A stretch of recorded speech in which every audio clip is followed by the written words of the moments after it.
আমরা একমাত্র আল্লাহ তাআলাকে আনুগত্য করব, আল্লাহ ছাড়া আমাদের কেউ নাই। একমাত্র আল্লাহ হলো আমাদের ইবাদতের যোগ্য, আল্লাহ ছাড়া কোনো আমাদের কেউ নাই। নবী হলো আমাদের নেতা, নবী আদর্শকে আমরা মানতে চাই।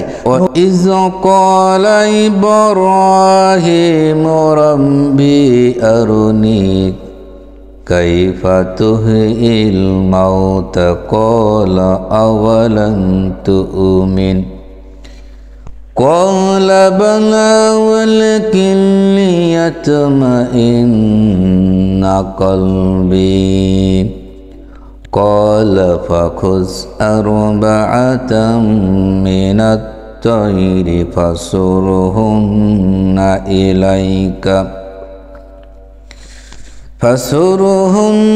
إليك ثم اجعل على كل جبل منهن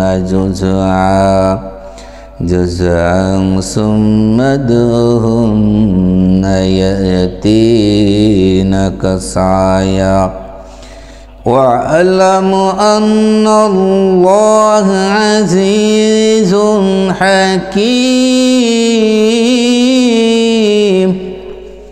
আল্লাহ রাব্বুল আলামিন তিনি এখানে ইরশাদ করেন, ওই যে ক্বালা ইব্রাহিম, হে ইব্রাহিম, স্মরণ করো সেই ইব্রাহিমের কথা যখন ইব্রাহিম আলাইহিস সালাম বলেছিল। ওই সময়ের কথা স্মরণ করো যখন ইব্রাহিম নবী এই কথা বলেছিল।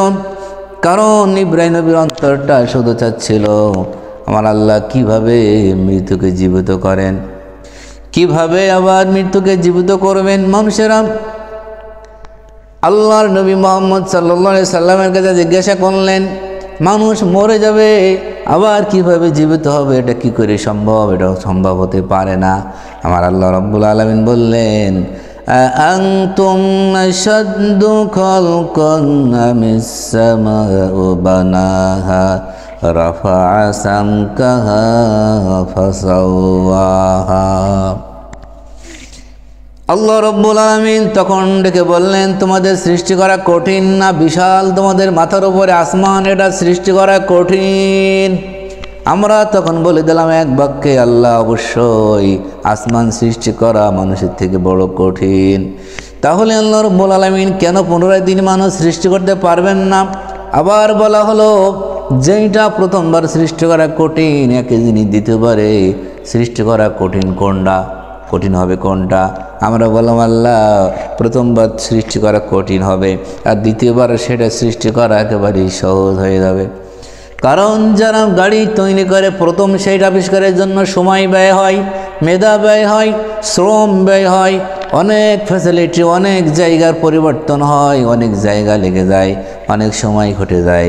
মানুষের পরিবর্তনের কারণে তখন সেইটার কাজটা সাধ্যসিদ্ধ হয়। কিন্তু আল্লাহ রাব্বুল আলামিন বলেন, যখন দ্বিতীয়বার সৃষ্টি হয় তখন সেটা সহজ হয়ে যায়। মানুষের সৃষ্টির ক্ষেত্রে একই রকম, যখন দ্বিতীয়বার সৃষ্টি করা হয় তখন প্রথমবারের থেকে সেটা সহজ হয়ে যায়। এই জন্য আল্লাহ রাব্বুল আলামিন আমাদেরকে বললেন, আনতুম আশাদ্দু খালকান আমিস সামাউ বানাহা রাফা'a সামকাহা ফাসাওয়াহা وَغَطَّشَ لَيْلَهَا وَأَخْرَجَ ضُحَاهَا। আল্লাহ রাব্বুল আলামিন সবাইকে ডেকে বললেন, তোমাদের সৃষ্টি করা কঠিন না ওই বিশাল আসমান যা তোমাদের মাথার উপরে আমি রব্বুল আলামিন স্থাপন করেছি, একটা দূরত্বে রেখে দিয়েছি এবং সেটাকে আমি খুঁটি ছাড়া রেখে দিয়েছি। ওইটা সৃষ্টি করা না বেশি কঠিন? আমরা বললাম আল্লাহ আসমান সৃষ্টি করাই হলো বড় কঠিন। তাহলে কেন তোমাদের বিশ্বাস হয় না?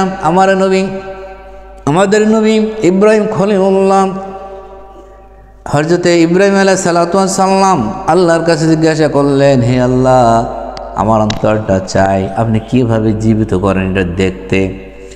ওই যে ক্বালা ইব্রাহিম, এই কথা আল্লাহ রাব্বুল আলামিন আল্লাহর নবীকে জানিয়ে দিলেন। স্মরণ করুন সেই সময়ের কথা, স্মরণ করুন সেই সময়ের কথা যখন ইব্রাহিম আলাইহিস সালাতু ওয়াস সালাম বলেছিল, রব্বি আরনি কাইফা তুহয়িল মাউতা, হে আমার রব আপনি কিভাবে মৃত্যুকে জীবিত করেন আমি একটু দেখতে চাই।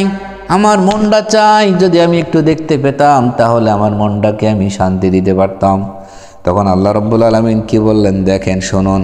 আমার আল্লাহ তাআলা বললেন কাইফা তুহইল মাউতা। ইব্রাহিম নবী বললেন আপনি কিভাবে জীবিত করেন এটা আমি দেখব। আল্লাহ তাআলা বললেন ক্বালা ওয়ালাম তুমিন। ও ইব্রাহিম, তোমার কি এটা বিশ্বাস হয় না? তোমার কি এটা মনে বিশ্বাস করে না? তুমি কি এটা বিশ্বাস করো না? ইব্রাহিম নবী কত সুন্দর করে বলে দিলেন ক্বালা বালা ওয়ালাকিন লিয়াতমাইন্না কলবি।